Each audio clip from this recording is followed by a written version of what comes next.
Mentre un eclipsi parcial de lluna cobria la nit d'aquest dissabte a Malgrat de Mar, centenars de persones es concentraven a la platja per veure l'espectacle de focs d'artifici de la pirotècnia igual. Milers de quilos de pólvora van cremar per encendre el cel de llums i colors.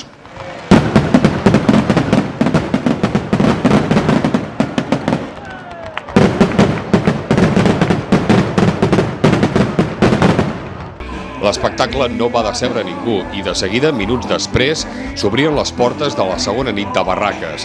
Va ser a les pistes municipals d'atletisme, on s'hi concentraven més de 5.000 persones, entre petits, joves i grans, enmig de grans mesures de seguretat.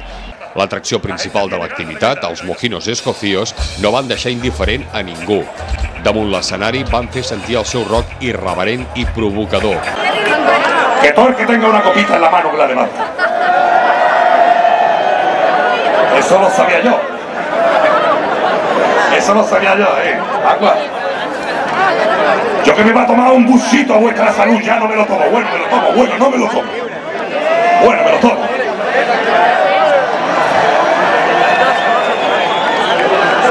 ¡Mandicho borracho! ¡Mandicho borracho! ¡Mandicho borracho! L'ambient a les barraques era immillorable. Les entitats i associacions que hi van participar eren un altre motiu de festa major a Malgrat de Mar.